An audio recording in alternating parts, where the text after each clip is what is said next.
Hey guys, this is Miss Dupe, and today we are going to talk about Pythagorean theorem. This is going to be page 5 in your notes for my class.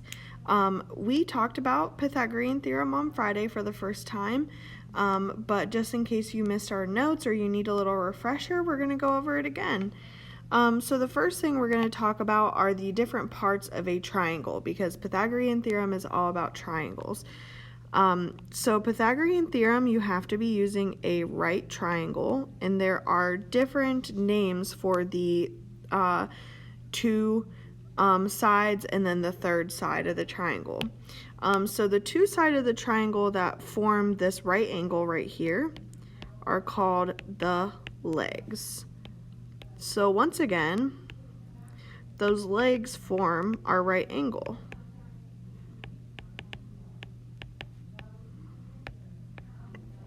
And then the third side across from the right angle is called the hypotenuse. And the hypotenuse is the longest side of the triangle. So it's super important to know what our legs are and what our hypotenuse are, because in a few seconds we're going to start using the Pythagorean theorem to solve for a missing side of the triangle. And according to if the side that's missing is a leg or the hypotenuse, is going to be how you're going to plug the numbers into the Pythagorean theorem, because there's a certain order that they need to be plugged in. The most difficult part, I think, about Pythagorean theorem is that our triangles can be oriented in different ways. So for example, we could turn our triangle around here where our right angle is on this side instead of the other side, and you still have to know that this is a leg, and this is the hypotenuse, because the legs are form this right angle, and the hypotenuse is the side across from the right angle, which is the longest side of our triangle. So next we're going to actually talk about the Pythagorean theorem. So the Pythagorean theorem is a squared plus b squared equals c squared. And you've probably heard of this before because it's a pretty famous or popular equation, just like E equals mc squared is. So the most important thing to remember about the Pythagorean theorem is that you can only use this to solve for a missing side of a right triangle.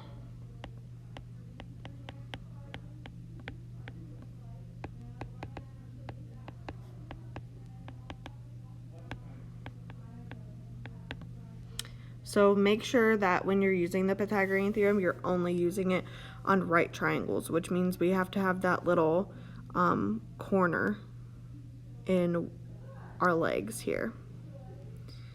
So we are going to move right into the examples. So example number 1, we're going to start with our right triangle here.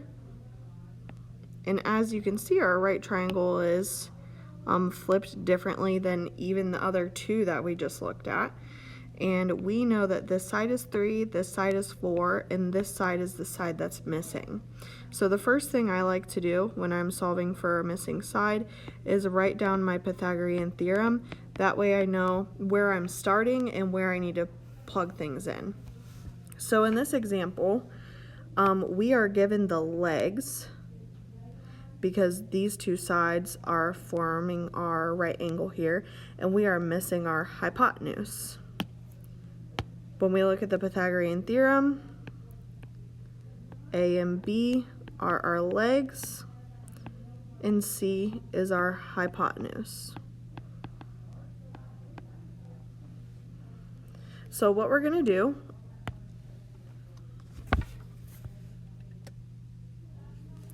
is we are going to take 3 and 4, and we're going to plug those in for A and B, because A and B are where we plug in our leg values. C is going to stay as a variable because C is the side that's missing on our triangle, which is our hypotenuse. So now what you're going to do is calculate what 3 squared plus 4 squared is in your calculator, and you can plug it in all at once. And 3 squared plus 4 squared ends up being 25 in your calculator. So we're going to simplify that to be 25 and then bring down our equal sign and c squared.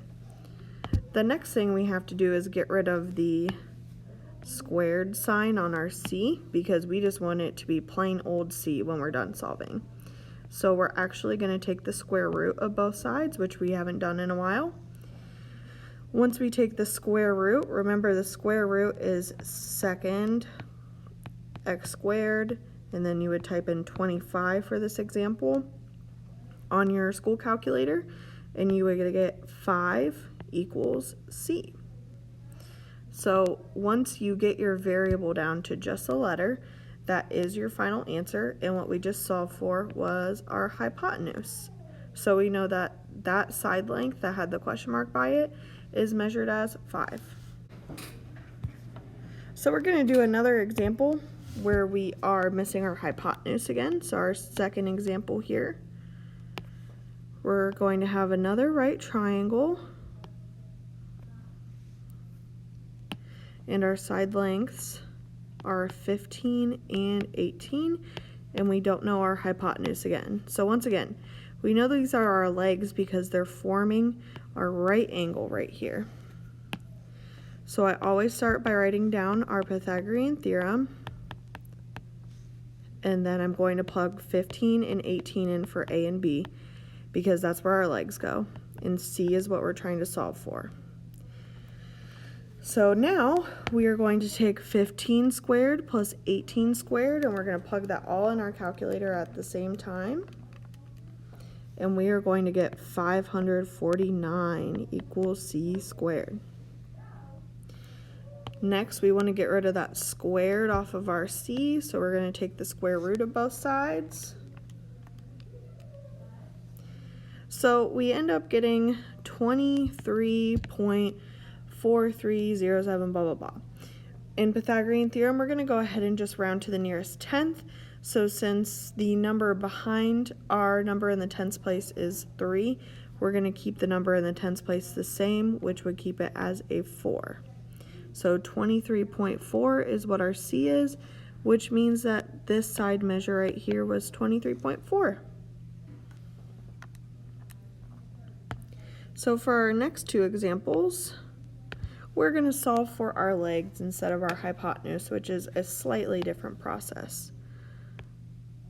So here's our right triangle. It's a little bit different this time. This is our right angle. We know this side is 8, this side is 10, and this side we don't know. If we look here, the sides that form our right angle are these right here, and we're actually missing one of those. So we know that we're missing either A or B, and it's kind of up to your preference how you want to do it. 8 is one of our A or B, our legs. So I'm going to plug it in for A. B, we're going to let be our missing side. And 10 is our hypotenuse. So that's going to be what we plug in for C. So something a little different about the solving process for a leg is that you have to do these two values separately in your calculator. So you have to find 8 squared by itself, which is, 64. Bring down our plus b squared, and then find 10 squared, which is 100. In one moment, I have to take attendance. So after we find what 8 squared and 10 squared are, we are going to go ahead and start solving for b squared. So the first thing we need to do is move 64 away from b squared, and we are going to subtract every time. We're going to bring down b squared, 100 minus 64, which is 36. Once we have b squared by itself and a number on the other side, we can take the square root of both sides, which is going to get us b equals 6. So that is our final answer. That means this side down here is 6. And that's all there is to it. So we'll do one last example.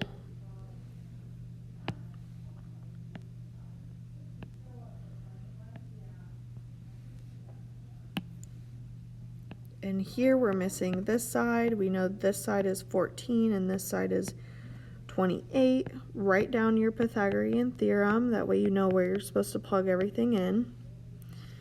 So if you look here, these are our legs. These are the parts that are forming our right angle. So we're missing a leg.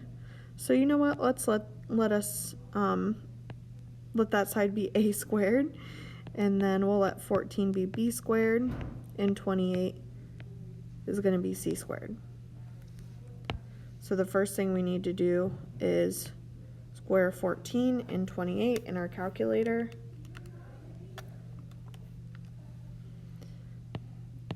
So we're going to bring down a squared. 14 squared is 196. And then 28 squared is 784.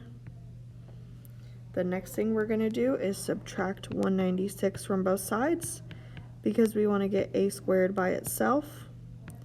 So we'll bring down our a squared, our equal sign, and 784 minus 196 is 588.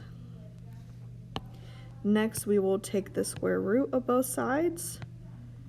We'll be left with an a, and then we're going to take the square root of 588, which ends up being 24.24. So the 4 would keep our 2 in the tens place the same. So we get 24.2 as our answer.